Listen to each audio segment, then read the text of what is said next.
Bienvenido a nuestra séptima lección de la fe de Jesús, que lleva por título Lo que la Biblia enseña acerca de la salvación, un proyecto del programa Voz del Desierto. Así que no le cambies y quédate con nosotros.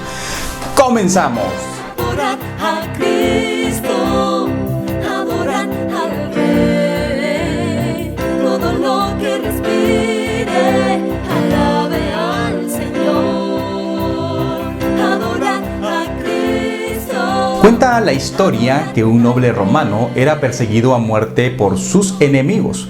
Para salvarlo, uno de sus siervos, que lo amaba mucho, cambió con él sus vestidos. En la noche sus perseguidores lo capturaron y mataron, pero el amo salvó su vida.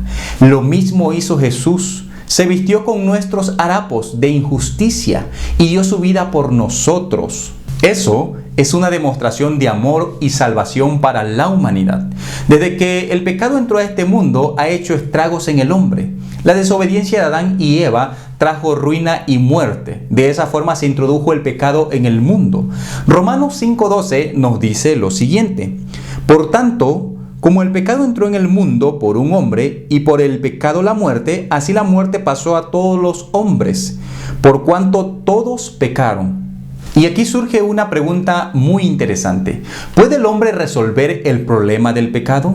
Jeremías 2:22 nos dice que aunque te laves con lejía y amontones jabón sobre ti, la mancha de tu pecado permanecerá aún delante de mí, dice Jehová el Señor.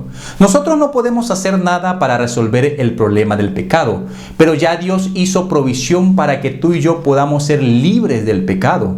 San Juan 3:16 nos declara: porque de tal manera amó Dios al mundo que ha dado a su Hijo unigénito, para que todo aquel que en Él cree no se pierda, mas tenga vida eterna. El amor de Dios por los pecadores lo indujo a dar todo lo que tenía por la salvación de ellos. La esencia del amor es sacrificar el yo en favor de otros, y Cristo lo hizo. Romanos 8:32 nos declara: el que no escatimó ni a su propio Hijo, sino que lo entregó por todos nosotros, ¿cómo no nos dará también con Él todas las cosas? Es evidente que la misión de Cristo cuando vino a esta tierra fue muy clara, y fue salvar al hombre del pecado. Fue mostrarle su amor por medio de su muerte en la cruz del Calvario. Lucas 19:10 nos dice: porque el Hijo del Hombre vino a buscar y a salvar lo que se había perdido, es decir, a nosotros los pecadores.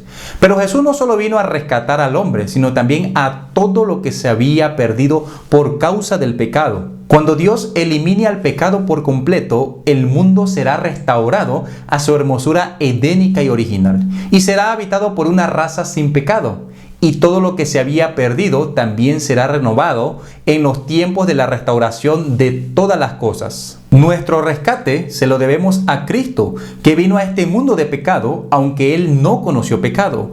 Hebreos 4:15 nos dice: porque no tenemos un sumo sacerdote que no pueda compadecerse de nuestras debilidades, sino uno que fue tentado en todo según nuestra semejanza, pero sin pecado. La naturaleza humana fue conducida por primera vez a la victoria. Y a causa de la victoria de Cristo sobre el pecado, nosotros también podemos triunfar sobre él. Romanos 6:23 nos dice: porque la paga del pecado es la muerte, mas la dádiva de Dios es vida eterna en Cristo Jesús, Señor nuestro. La paga del pecado es la muerte, y Cristo pagó con su vida para que tú y yo podamos obtener la salvación. Isaías 53:3-7 nos declara: despreciado y desechado entre los hombres, varón de dolores, experimentado en quebrantos. Y como que escondimos de él el rostro, fue menospreciado y no le estimamos. Ciertamente llevó él nuestras enfermedades y sufrió nuestros dolores, y nosotros le tuvimos por azotado, por herido de Dios, abatido.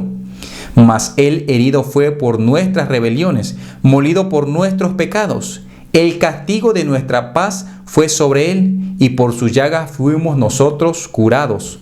Todos nosotros nos descarriamos como ovejas, cada cual se apartó por su camino, mas Jehová cargó en él el pecado de todos nosotros. El versículo 7 continúa diciendo: Angustiado él y afligido, no abrió su boca. Como cordero fue llevado al matadero, y como oveja delante de sus trasquiladores, enmudeció y no abrió su boca. Nosotros éramos los que deberíamos estar allí y no Jesús. Nosotros fuimos los que pecamos. Sin embargo, Cristo ya pagó esa deuda con su muerte, de la cual salió vencedor para vida eterna. Primera de Corintios 15, 20 al 22 nos dice: mas ahora Cristo ha resucitado de los muertos, primicia de los que durmieron es hecho. Porque por cuanto la muerte entró por un hombre, también por un hombre la resurrección de los muertos. Porque así como Adán todos mueren, también en Cristo todos serán vivificados.